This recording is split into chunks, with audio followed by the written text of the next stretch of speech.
لیس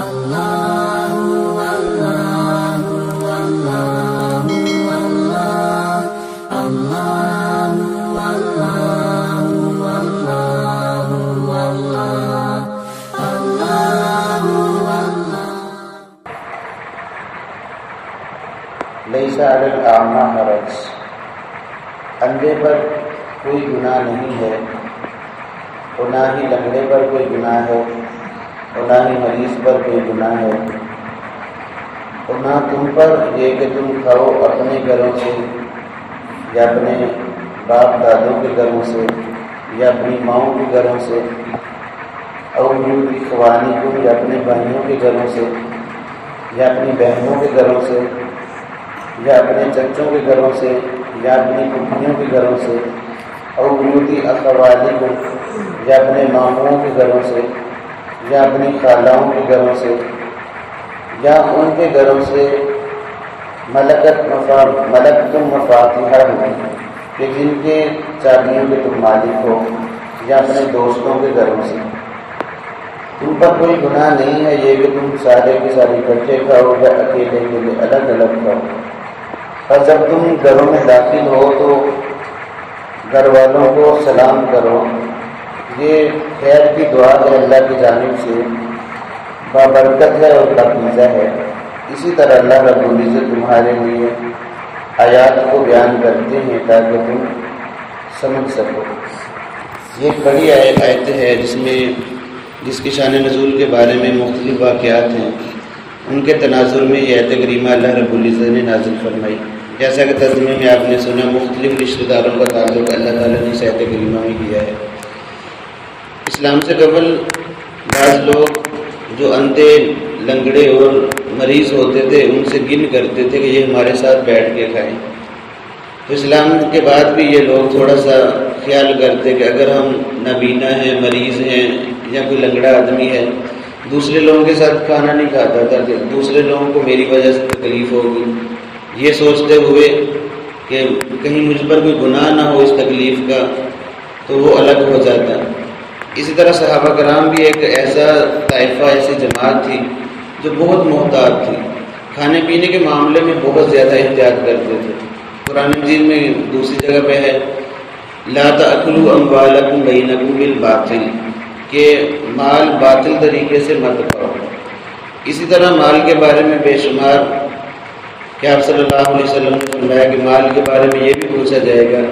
کہ کہاں سے کمایا اور کہاں خرچ کیا، پھر یہ بھی کہ کسی کا مال اس کی رضامندی کے بغیر کھانا حلال نہیں ہے۔ ان تمام چیزوں کو پیش نظر رکھتے ہوئے صحابہ کرام کھانے پینے کے معاملے میں بہت زیادہ احتیاط کرتے تھے، اور یاد رکھیں یہ احتیاط ہونی بھی چاہیے۔ آج کل یہ چیز ہم سے بڑی دور ہو چکی ہے، جس کا نتیجہ کیا نکلتا ہے کہ ہماری زندگی میں برکت نہیں ہے، دعائیں اوپر نہیں اٹھتی، کیونکہ حدیث مبارکہ میں آتا ہے حرام کا ایک لقمہ بھی جس کے پیٹ میں گیا اس کی 40 دن تک دعا قبول، عبادت قبول نہیں ہوگی، اتنی بڑی نحوست۔ اور آپ صلی اللہ علیہ وسلم نے فرمایا کہ ایک مسافر ہے، حالانکہ مسافر کی دعا قبول ہوتی ہے، لیکن وہ ایک جگہ پہ اس کے کپڑے بھی میلے کو چالے سفر کی وجہ سے گرد و غبار پڑا ہوا ہے، اور اپنے رب کو رو رو کر یا رب کہہ کر پکار رہا ہے، لیکن اس کی دعا قبول نہیں ہو رہی، اس لیے کہ اس کا کھانا بھی حرام، پینا بھی حرام، پہننا بھی حرام، اور حرام سے بلا بڑا ہے، اور حرام کھانے والا وہ دوزخ کا مستحق ہے، اس کی دعائیں بھی قبول نہیں ہو رہی۔ تو بہت زیادہ صحابہ کرام احتیاط کرتے تھے کسی کے گھر کھانے سے یا دعوت سے یا کوئی بھی کھانا آ جاتا۔ یاد رکھیں ہمیں بھی ہر لقمے کا خیال کرنا چاہیے، ہم یہ بات نہیں دیکھتے۔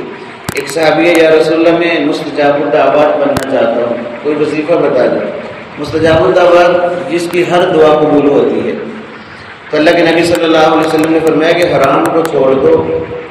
تم مستجاب الدعوات بن جاؤ گے، یعنی حرام لقمہ تمہارے حلق سے نیچے نہ اترے۔ اور آپ صلی اللہ علیہ وسلم نے فرمایا الحلال بین والحرام بین، حلال بھی واضح ہے، حرام بھی واضح ہے، اور ان کے درمیان کچھ معاملات جو مشتبہات ہیں، مشکوک چیزیں ہیں۔ تو دوسری حدیث میں ہے دع ما یریبک الی ما لا یریبک، جو لقمہ جو چیز تجھے شک میں ڈالے اس کو بھی چھوڑ دینا چاہیے احتیاط کے پیش نظر، کہیں ایسا نہ ہو کہ یہ حرام ہو اور پھر آدمی کو اس کا وبال بھگتنا پڑتا ہے۔ تو بہت زیادہ احتیاط کرتے کہ اگر ہم کسی کے گھر سے کھائیں گے تو شاید وہ اس کی دلی رضامندی نہ ہو تو دلی رضامندی کے بغیر مال کھانا بھی یہ حرام ہوتا ہے۔ آج کل دوست احباب اس بات کا خیال نہیں کرتے بلکہ زبردستی چھین کر بھی کھاتے ہیں، اور بس اگر دوسرے کو مجبور کرتے ہیں کہ ہمیں دعوت کھلاؤ، ہمیں کھانا کھلاؤ، ہم نے بھی تمہیں کھلایا تھا۔ اس اعتبار سے وہ بیچارہ بس اگر اتنا مالدار نہیں ہوتا ہے، اس وقت اس کے پاس پیسے نہیں ہوتے، مجبور ہوتا ہے، نہیں کھلا سکتا، پھر کہیں سے پکڑ کر یا بڑی مجبوری میں وہ کھلاتا ہے، تو ایسا کھانا بھی حلال نہیں ہے، کیونکہ یہ اس کی دلی رضامندی نہیں ہے۔ تو ان تمام واقعات کے پیش نظر یہ آیت کریمہ بیان ہوئی۔ اللہ تعالیٰ نے اس میں کچھ احکام بیان فرما دیے کہ جو لوگ اندھے ہیں، نابینا، لنگڑے یا مریض ہیں، وہ بھی گن محسوس نہ کریں، کوئی حرج نہیں ہے اگر وہ بھی سب کے ساتھ بیٹھ کر کھانا کھا لیں، اور دوسرے لوگوں کو بھی اس میں تعلیم دے دی کہ آپ لوگ ان سے اعراض نہ کریں، ان سے گن محسوس نہ کریں، ان کو برا نہ سمجھے گا کہ آپ کے پاس بیٹھ کر کھانا کھا رہا ہے، کوئی فقیر بیٹھ گیا ہے، جو کوئی کم حیثیت کا آدمی بیٹھ گیا تو اس میں برا نہیں سمجھنا چاہیے، اس کی تحقیر نہیں کرنی چاہیے۔ اگر ایسے معاملے میں تحقیر کریں گے تو یاد رکھیں کہ ایک تکبر کی علامت ہے جو بہت سنگین جرم ہے۔ پھر آپس میں رشتہ داروں کے گھروں میں کھانے کے متعلق فرمایا کہ رشتہ داروں میں ہم کھا سکتے ہیں ان کی دلی رضامندی کے ساتھ، ویسے بھی جو قریبی رشتہ دار ہیں وہ ایک خون ہیں، ان کے گھروں سے کھانے میں کوئی حرج نہیں ہے۔ تو اللہ تعالیٰ نے فرمایا کہ تم اپنے گھروں سے کھا سکتے ہو۔ اپنے گھروں میں اس کی دو تفسیریں مفسرین نے کی ہیں، ایک تو اپنے ذاتی گھر، ان میں کھانا کھانے میں کوئی حرج نہیں ہے، ایک اپنے بیٹوں کے جو گھر ہیں وہ بھی اپنے ہی ہوتے ہیں، اس لیے بیٹوں کے گھروں میں بھی والدین کھا سکتے ہیں، بلا جھجک کھا سکتے ہیں۔ کیوں؟ انت و مال کر یقین کہ جو بچوں کا مال ہے وہ بھی والدین کا ہے۔ ہاں اگر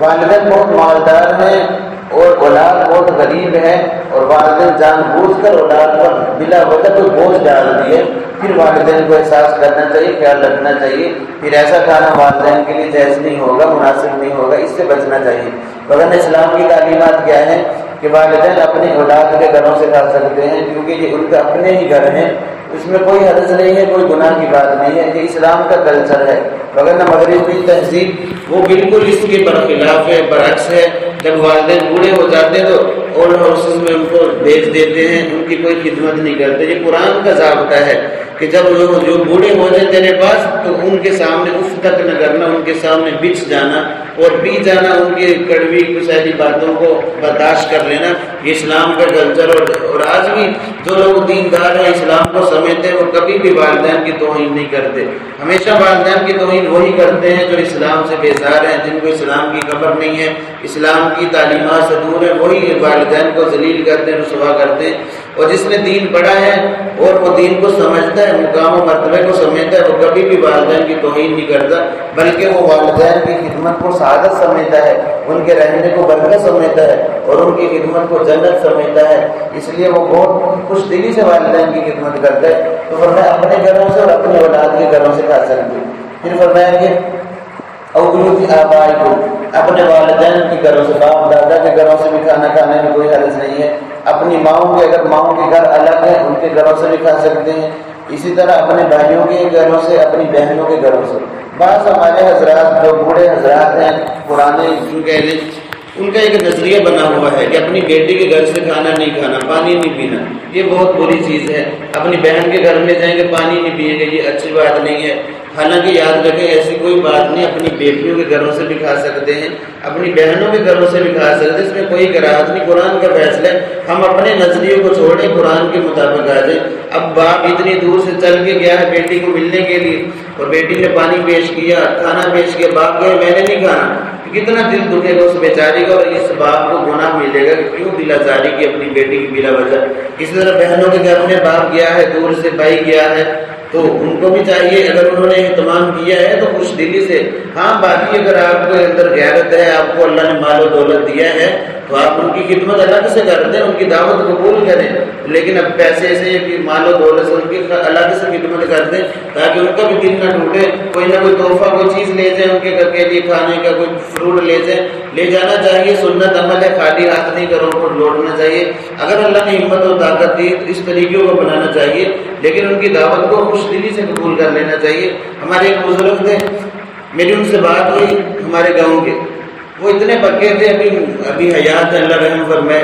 وہ کہتے ہیں میں نے آج تک اپنی بیٹی کے گھر سے پانی تک نہیں پیا، اتنی دور سے میں نے کہا کیوں آپ ایسا کرتے؟ ان کی کتنی دل آزاری ہوتی ہے، بچے کو پتہ کتنا شوق ہوتا ہے، کتنی خوش ہوتی ہے کہ آج میرے والد مجھے ملنے کے لیے آئے ہیں، اور اولاد کے دل میں واقعتاً حقیقی خوشی ہوتی ہے جب والدین اولاد کو ملنے جاتے ہیں یا بھائی بہنوں کے پاس جاتے ہیں، وہ دل سے خوش ہوتی ہے۔ اگر بھائیوں کا کردار ایسا ہو یا والدین ایسا سمجھے تو یہ بہت نازیبہ حرکت ہے، اس سے ہمیں باز آنا چاہیے، اسلام کے تصور کو سمجھنا چاہیے۔ پھر آگے فرمایا کہ او بیوت اعمامکم، اپنے چچوں کے گھر سے بھی کھا پی سکتے ہیں، یہ بھی باپ کے مرتبے مقام میں ہوتے ہیں، اپنی پھوپھیوں کے گھروں سے بھی کھا سکتے ہیں، اسی طرح اپنے خالاؤں کے گھروں، اپنے ماموں کے گھروں سے، خالاؤں کے گھروں سے، جو قریبی رشتے سارے محرم ہیں۔ اس نے فرمایا کہ اوما ملکتم مفاتیحہ ہو، جہاں جن کی ان کے گھروں سے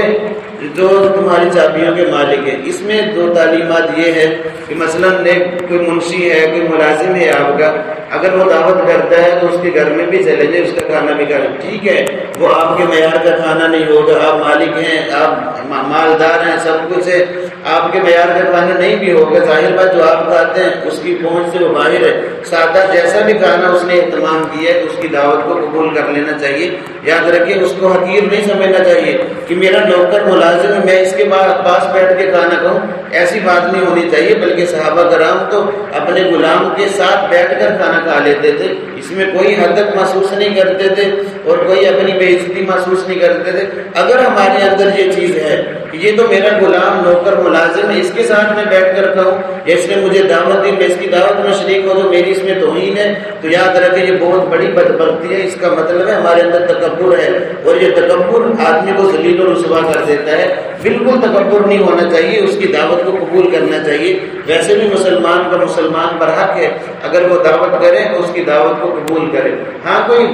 بنیادی کوئی مسئلہ آ گیا ہے یا خطرہ ہے کہ اس دعوت میں میری جان کا خطرہ ہے، کوئی زہر ملایا ہوا ہوگا یا مجھ سے کوئی انتقام لینا چاہتا ہے یا اور کوئی ایسا معاملہ ہے، کوئی گزر ہے، تو اس سے معذرت کر لے اچھے طریقے سے، وگرنہ بلا وجہ دعوت قبول نہ کرنا، اس کی توہین کرنا، یہ بات مناسب نہیں ہے، تکبر کی علامت، اس سے بچنا چاہیے۔ فرمایا او صدیقی کو، اپنے دوستوں کے گھروں سے بھی آپ کھا سکتے ہیں، دوست دعوت کریں اس کی دعوت، ان کی دعوت کو قبول کرنا چاہیے۔ اس میں یہ نہیں دیکھنا چاہیے امیر ہے تو دعوت قبول کر لی، غریب ہے تو چھوڑ دیا، نہیں، بلکہ سب برابر ہیں، جس نے جیسا بھی اہتمام کیا ہے، چاہے ایک حضور کے ساتھ کوئی دعوت کر رہا ہے تو اس کی دعوت کو بھی خوش دلی سے قبول کرنا چاہیے۔ فرمایا کہ تم پر کوئی گناہ نہیں ہے، تم سارے اکٹھے بھی کہیں دعوت کھا سکتے ہو، لیکن یہ اس بات کا خیال کر لیں کہ دوسرے کی پہنچ سے باہر نہ ہو، کہیں اس پر بوجھ نہ بن جائے، ان باتوں کا خیال کرتے ہوئے اگر وہ مالدار ہے، آپ کو پتہ ہے اچھے طریقے سارے انتظام آسانی سے کر سکتا ہے تو دوست آپ جمع ہو کر بھی جا سکتے ہیں، کھا سکتے ہیں، اور اکیلے الگ الگ بھی کھا سکتے ہیں۔